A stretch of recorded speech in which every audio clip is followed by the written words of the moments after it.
Apa kabar pemirsa TVR Parlemen dimanapun Anda berada? Berjumpa lagi dalam program TVR 17 bersama saya Nazia Sudirja.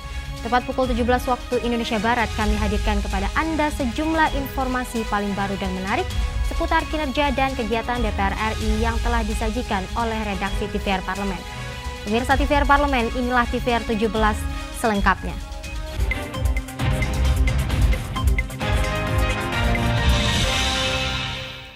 Sebagai upaya dalam menyelesaikan permasalahan tenaga non-aparatur sipil negara, Komisi 2 DPR RI berharap pemerintah membuat grand design yang jelas mengenai solusi terhadap nasib para tenaga non-ASN.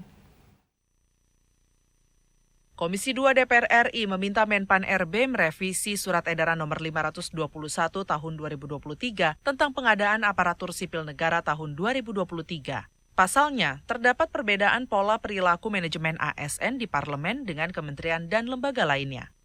Dalam rapat kerja bersama Menpan RB, anggota Komisi 2 DPR RI Gus Pardi Gaus menyebut, pemerintah belum memiliki grand design yang jelas mengenai solusi terhadap nasib para tenaga non-ASN. Gus Pardi menilai proses penyelesaian persoalan tenaga honorer harus selaras baik di tingkat peraturan pemerintah hingga peraturan turunan lainnya, agar tidak memunculkan polemik dalam menyelesaikan permasalahan tenaga non-ASN. Kenapa?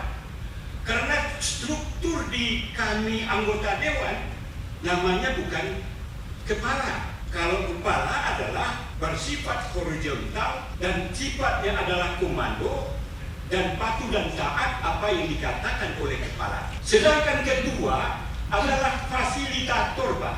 Mengeluh para sekretariat itu, Pak, sekretaris DPR, termasuk sekretaris beliau di sekjen kita ini, Pak. Artinya yang ingin saya sampaikan adalah pola perilaku manajemen di pemerintahan ini harusnya tentu harus kita bedakan antara eksekutif, legislatif, yudikatif. Memang jumlahnya 575, tapi ragam kepala dari 575 ini kalau nggak piawai sekjen ini, barangkali sudah truk beliau. Selain itu, dalam melakukan efisiensi ASN, Gus Pardi juga meminta pemerintah menyesuaikan dengan pola manajemen pada kementerian lembaga terkait. Pasalnya, masing-masing kementerian lembaga memiliki pola manajemen yang berbeda yang tidak bisa disamaratakan seperti ASN di lingkungan Sekretariat Jenderal DPR RI. Halim dan Rian, TVR Parlemen, melaporkan. Dalam rangka mewujudkan tujuan zakat demi mencapai kemaslahatan umat, Komisi 8 DPR RI berharap pemerintah mempermudah perizinan pendirian lembaga amil zakat. Komisi 8 DPR RI meminta proses pendirian Badan Amil Zakat dapat dipermudah mulai dari proses perizinan hingga koordinasi dengan Badan Amil Zakat Nasional atau Basnas. Usai melakukan audiensi dengan Forum Zakat, anggota Komisi 8 DPR RI Muhammad Husni menyayangkan masih adanya sejumlah persoalan terkait pembentukan lembaga amil zakat, baik dari sisi perizinan maupun koordinasi dengan Basnas. Sebagai negara dengan penduduk muslim terbesar, Indonesia dinilai memiliki potensi zakat sebesar belasan triliun rupiah. Untuk itu, Husni berharap masalah perizinan serta koordinasi dengan Basnas dapat diperbaiki agar salah satu tujuan zakat yaitu untuk kemaslahatan umat dapat tercapai. Tentunya nanti kami akan rapat dengan Basnas pusat. Hal seperti ini sebetulnya sudah tidak boleh lagi ya. Karena potensi zakat di Republik kita ini itu bisa dapat ya di atas 10 triliun per tahunnya.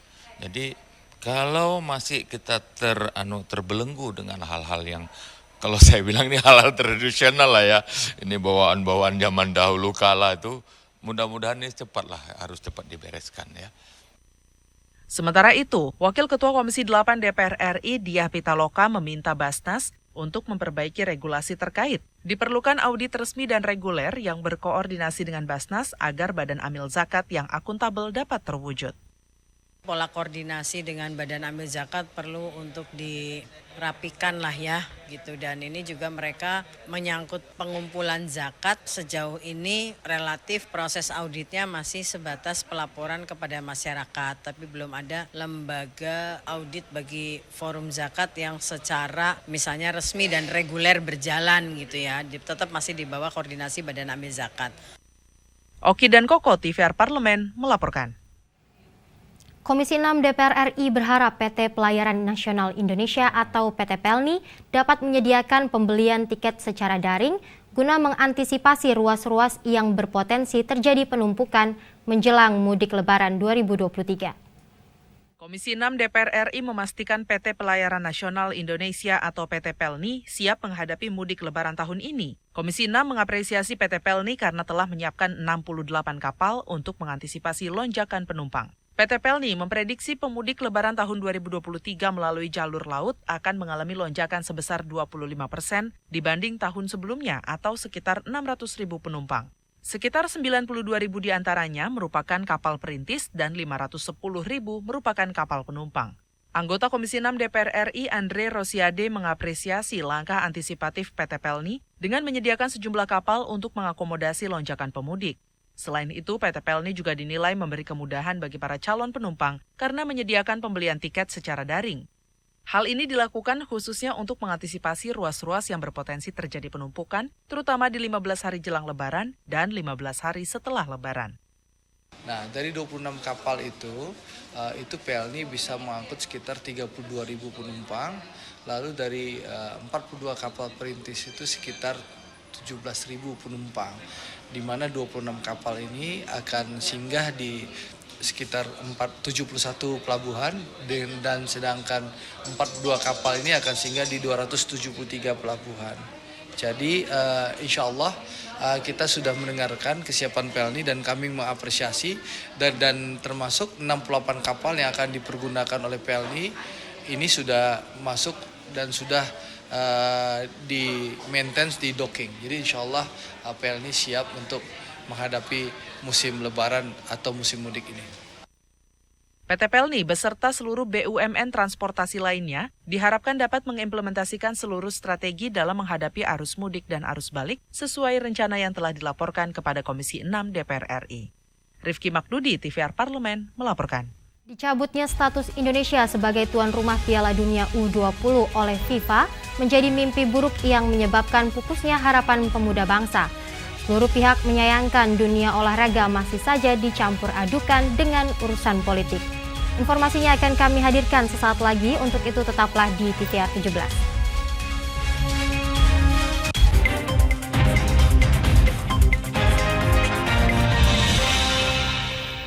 Utang-utang dulu saya. Mereka yang tidak cukup paham teredukasi bagaimana menyuarakan aspirasi demi memperoleh jawaban. Sini ditambang untuk seperti itu, warga sini tidak mengizinkan. Sebab apa itu menyangkut isi perut kami semua. Hadir menelisik mulai dari hulu ke hilir. Mengapa? Nah, kalau kita telusuri kenapa banjir ini hampir setiap terjadi. Hingga menemukan apa yang belum terkuak secara nyata. Kan kabeh niku sedulur, Pak. Nek kula ngrencangi mriki, mesti mriki gelo, nek kula ngrencangi mriki mesti mriki gelo. Nggih kedah adil wae, Pak, tengah-tengah. Menghadirkan peran anggota DPR RI demi mendapatkan solusi. Saksikan Suara Dapil, Senin sampai Jumat pukul 10 waktu Indonesia Barat, hanya di TVR Parlemen. DPR RI memiliki fungsi diplomasi dalam menjalankan politik luar negeri sesuai dengan pasal 116 Undang-Undang MD3. Kontribusi aktif BKSAP DPR RI memainkan peranan penting dalam memenangkan persaingan global melalui IPU, IPA, IPPF, AIPA, dan PUIK. BKSAP memiliki komitmen yang tinggi dalam krisis kemanusiaan dunia. Fungsi diplomasi dijalankan untuk mendukung upaya pemerintah dalam melaksanakan politik luar negeri.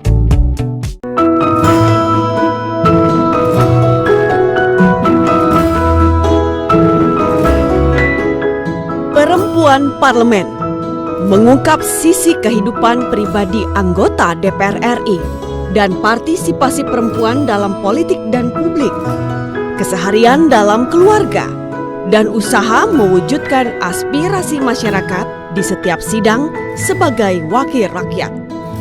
Jangan lewatkan Perempuan Parlemen.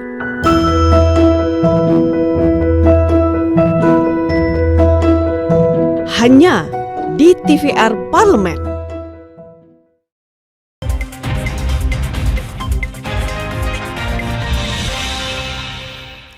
Anda kembali di TVR 17. Dicabutnya Indonesia sebagai tuan rumah dalam perhelatan Piala Dunia U20 2023 masih menimbulkan banyak pertanyaan. DPR RI berharap pemerintah mengambil pelajaran penting dari peristiwa ini terkait aturan dalam pergaulan internasional. Diperlukan langkah antisipatif guna menghindari dampak negatif dari pembatalan tersebut. Untuk mengetahui informasi selengkapnya, mari kita simak laporan mendalam yang telah dihimpun oleh tim redaksi TVR Parlemen dalam segmen editorial Parlemen berikut ini.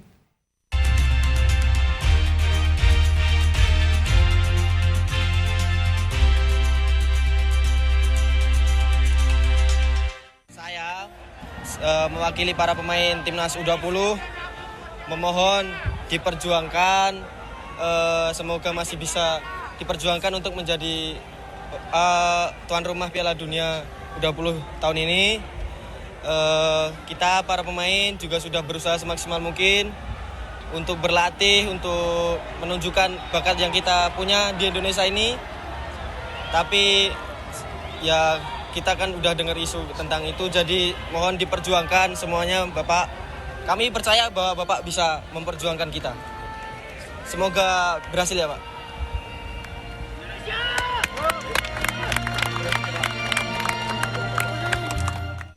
Pupus sudah harapan para pemuda bangsa. Mimpi buruk itu menjadi nyata. Status Indonesia sebagai tuan rumah Piala Dunia U20 dicabut FIFA. Seperti kabar duka, pemain timnas Indonesia merana. Bayangan indah skuad Garuda Muda U20 main di Stadion Utama Gelora Bung Karno dalam ajang Piala Dunia U20 seketika musnah. Ibarat putus cinta, hati seluruh pemain terbelah dua. Dicabutnya Indonesia sebagai tuan rumah dalam perhelatan Piala Dunia U20 2023 masih menimbulkan banyak pertanyaan. Salah satunya adalah apakah Indonesia akan mendapat sanksi dari FIFA? Kemungkinan terburuknya, segudang sanksi bisa saja didapatkan Indonesia jika tidak ada upaya ekstra serius dari PSSI maupun pemerintah untuk mencegahnya. Kalau kita bicara norma, sangat kemungkinan besar kita kena sanksi.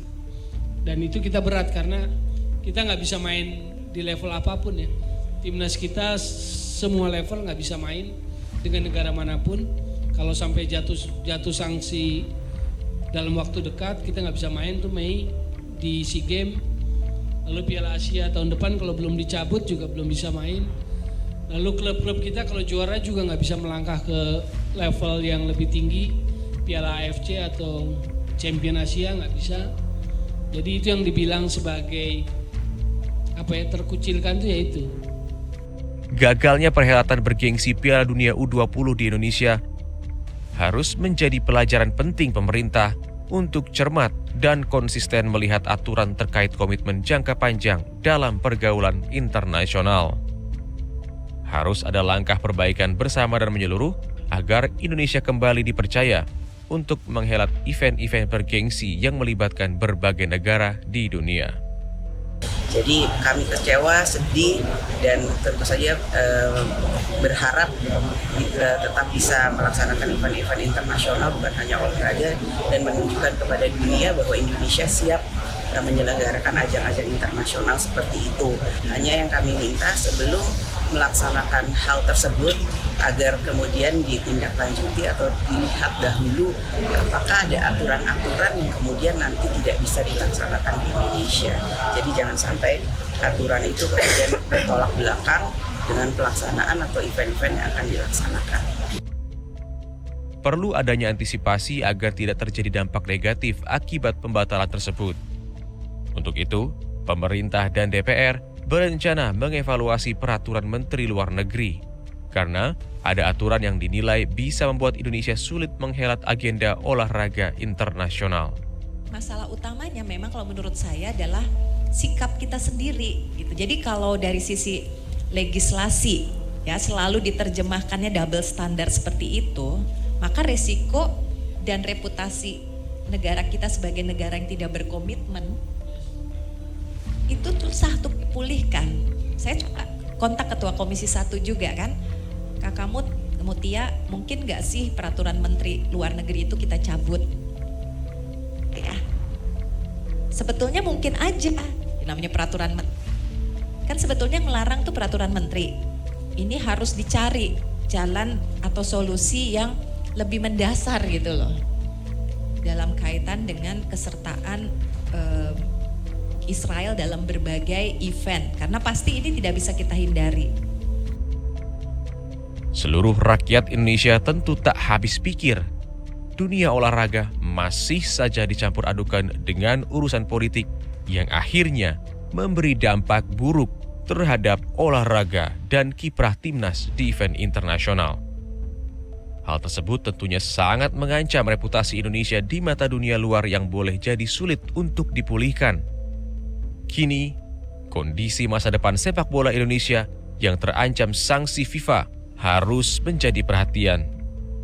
Kerja keras dan komitmen pemerintah dalam mengantisipasi dampak negatif dari pembatalan Piala Dunia U20 sangat dinanti seluruh insan sepak bola tanah air.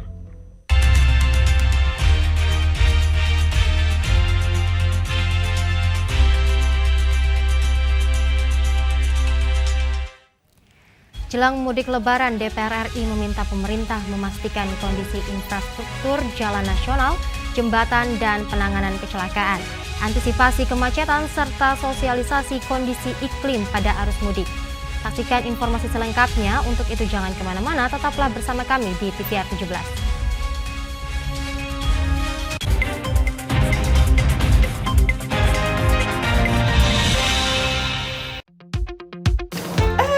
Hayu. Konsen saya saat ini adalah urusan sosial kemasyarakatan, bergerak untuk maju ke DPR RI dalam rangka membangun mata hati dan naluri mereka. Ibu tuh miss matching deh, seru banget deh hari ini ya, semuanya serba coklat ya, dari kerudung, bajunya, jaket kulit, sampai kepada kacamata. Almarhumah ibunya itu meninggal saat anaknya itu paling kecil itu Kaisar itu umur 3 tahun. Maka saya hanya ingin ngumpulin amal ibadah aja, ngajarin mereka jangan sampai suatu saat nggak ada yang mendoakan almarhum ibunya karena gara-gara saya salah mendidik.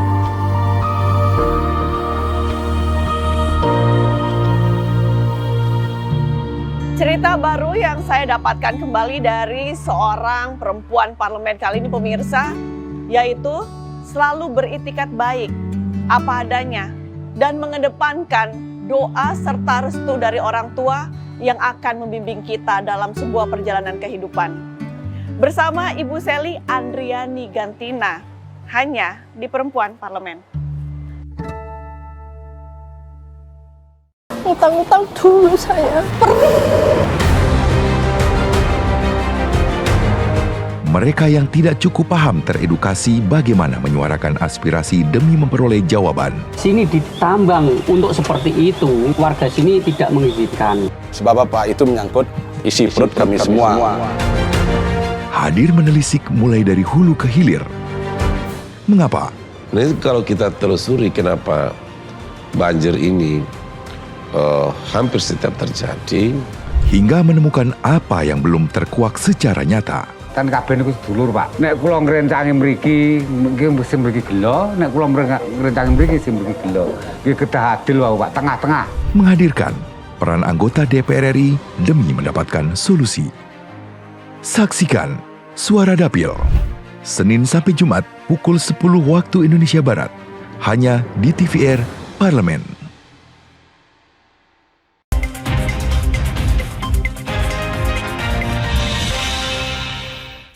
Anda kembali di TVR 17.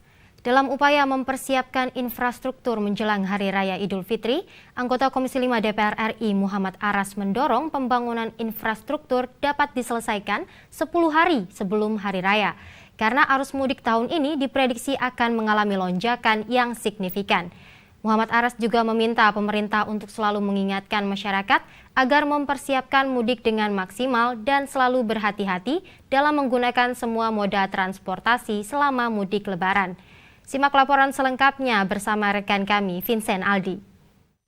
Baik pemirsa TV Parlemen dimanapun Anda berada, saat ini saya tengah berada di Gedung Nusantara, tepatnya di depan ruang rapat Komisi 5 DPR RI, yang mana pemirsa jelang Lebaran kali ini, informasi terkait dengan kesiapan pemerintah menyiapkan infrastruktur sangat dibutuhkan oleh masyarakat.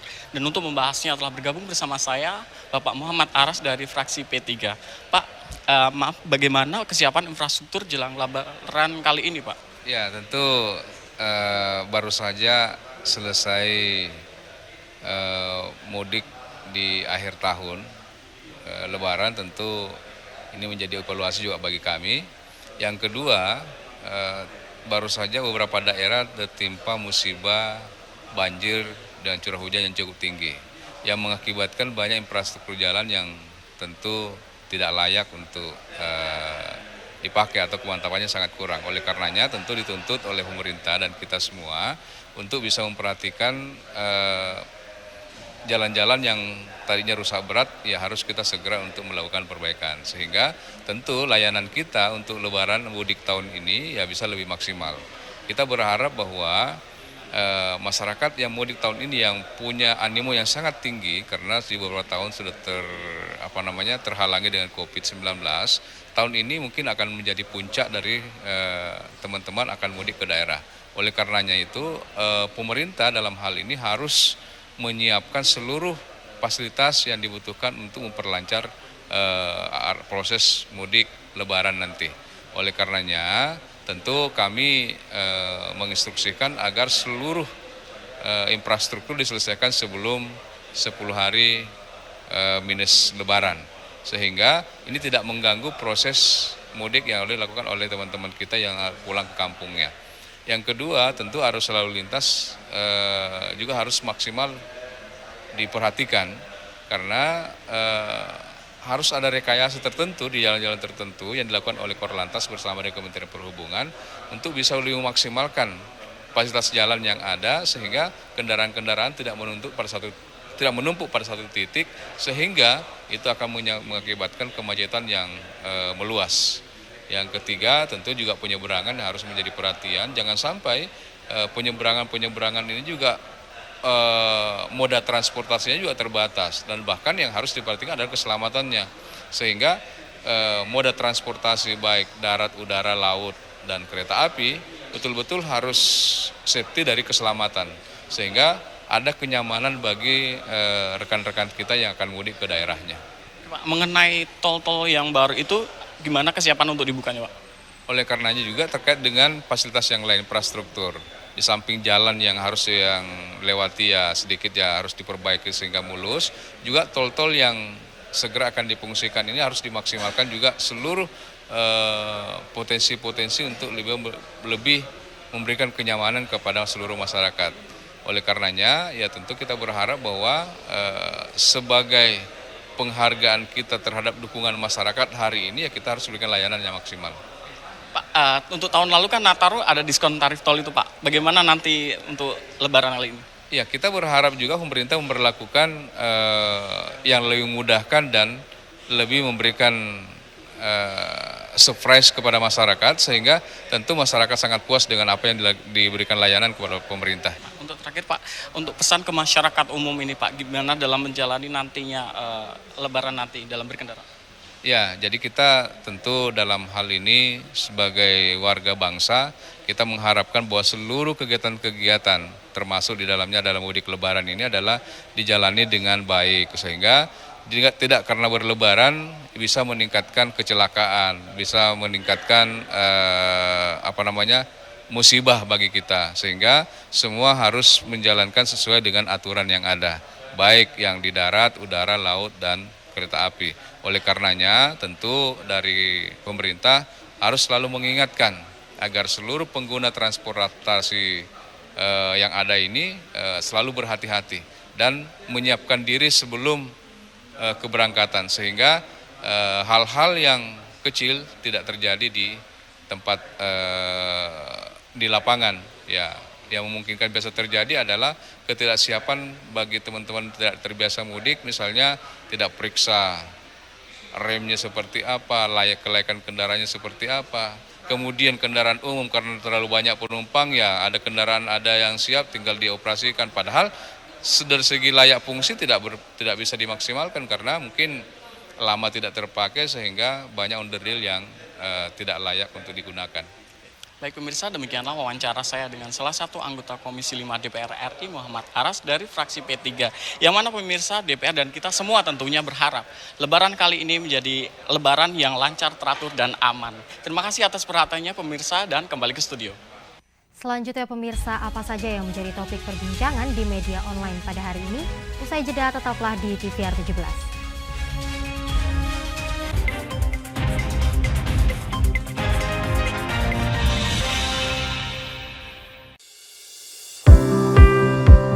Mengenal tugas dan fungsi DPR RI. Dewan Perwakilan Rakyat atau DPR adalah lembaga negara yang mewakili aspirasi rakyat. Kehadiran DPR RI merupakan salah satu bukti bahwa Indonesia merupakan negara demokrasi. Sebagai salah satu lembaga perwakilan rakyat, apa saja tugas dan fungsi yang diemban DPR RI? Berdasarkan pasal 20A ayat 1 Undang-Undang Dasar 1945, DPR memiliki 3 fungsi, yakni fungsi legislasi, anggaran, dan pengawasan. Tugas dan wewenang DPR berbeda untuk setiap fungsinya. Yang pertama, fungsi legislasi.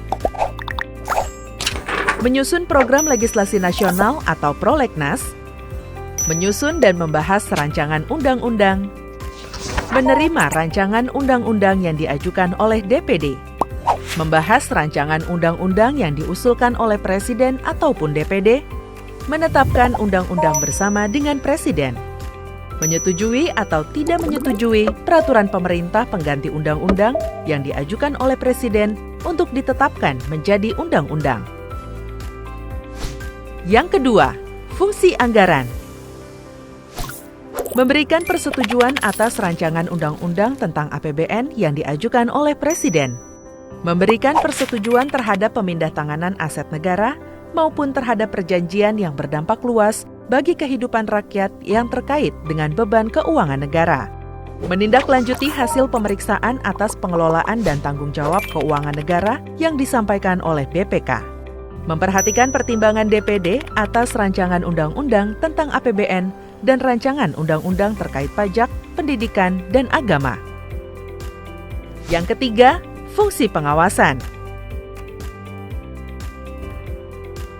Fungsi pengawasan, DPR bertugas melakukan pengawasan terhadap pelaksanaan undang-undang APBN dan kebijakan pemerintah, serta membahas dan menindaklanjuti hasil pengawasan yang disampaikan oleh DPD.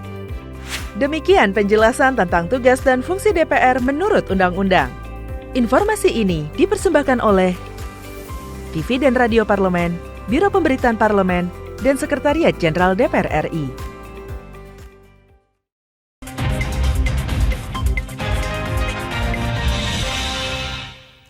Anda kembali di TVR 17. Pemirsa TVR Parlemen, kali ini kita masuk ke segmen media nasional. Mari kita simak isu apa saja yang menjadi sorotan media serta tanggapan dari sejumlah anggota Dewan. Bersama rekan kami, Rini Reski.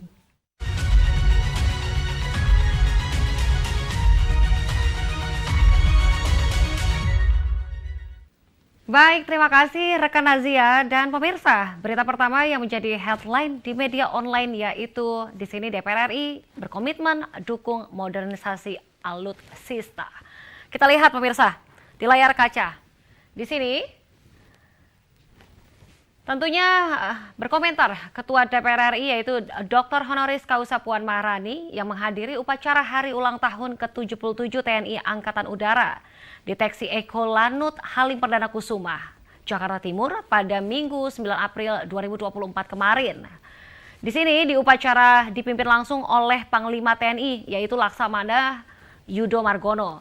Dan pemirsa, di sini Ketua DPR RI yaitu Puan Maharani pun menegaskan komitmen DPR RI yang akan terus mendukung modernisasi alat utama Sistem Senjata Tentara Nasional Indonesia atau Alutsista demi menunjang tugas serta tanggung jawab prajurit dalam menjaga keutuhan dan juga kedaulatan negara tentunya. Karena di sini pemirsa, menurut Puan, memasuki usia 77 tahun, TNI Angkatan Udara telah membuktikan eksistensinya dalam melaksanakan berbagai tugas bakti untuk negeri, termasuk dengan turut serta mengatasi kesulitan-kesulitan rakyat. Oleh karena itu pemirsa, di sini pun DPR RI berkomitmen untuk terus mendukung kebutuhan TNI Angkatan Udara, sehingga dapat lebih optimal dalam menjaga keutuhan NKRI dan juga memberikan pengabdian kepada masyarakat. Dan di sini DPR RI juga bersama pemerintah senantiasa berupaya meningkatkan kesejahteraan prajurit TNI.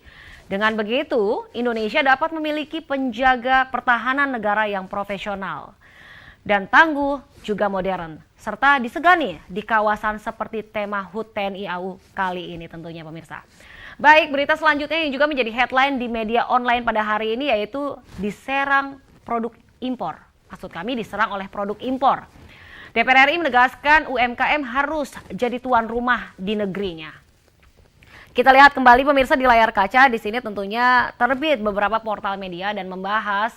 Dan di sini ikut berkomentar yaitu Wakil Ketua DPR RI yaitu Rahmat Gobel menerima Menteri Koperasi dan UMKM Teten Masduki di rumah dinasnya pada Jumat 7 April 2023 kemarin. Keduanya tentu mendiskusikan tentang masalah koperasi dan juga UMKM, termasuk soal produk herbal seperti jamu, wellness, dan juga fitofarmako. Dan produk tekstil tradisional Indonesia juga turut dibahas, seperti batik, songket, tenun, dan kain karawo. Selain itu pemirsa juga membahas tentang impor garment dan juga kain bekas. Terkait hal itu, di sini Gobel dan juga Menteri Koperasi Teten menyatakan keprihatinannya terhadap kondisi UMKM Indonesia akibat serbuan produk impor. Karena itu, baik Gobel maupun Teten memiliki kesamaan gagasan dan sikap untuk melindungi UMKM dari produk impor. Perlindungan, penguatan, dan juga pemberdayaan terhadap UMKM yang memiliki makna strategis bagi ekonomi nasional dan juga ketahanan nasional. Tentunya pemirsa sejumlah alasan disebutkan di sini. Antara lain yang pertama yaitu UMKM menyerap tenaga kerja yang sangat besar. Alasan keduanya yaitu jumlah UMKM sangat besar. Dan alasan ketiga yaitu produk UMKM memiliki kandungan lokal yang sangat besar. Keempat, UMKM merupakan pilar utama nasional dalam menghadapi beragam krisis nasional. Tentunya pemirsa alasan kelima juga di sini produk-produk UMKM banyak yang merupakan wujud dari kebudayaan nasional. Sedangkan alasan keenam, basis UMKM Indonesia berada di desa sehingga berada di akar rumput. Baik pemirsa, itu tadi headline di media online pada hari ini yang saya sampaikan terkait dengan DPR RI yang berkomitmen mendukung modernisasi alutsista serta diserang produk impor. DPR RI menegaskan UMKM harus jadi tuan rumah di negerinya sendiri. Sekian dari saya Rina Reski, kembali ke Nekan Nazia. Selamat sore, terima kasih.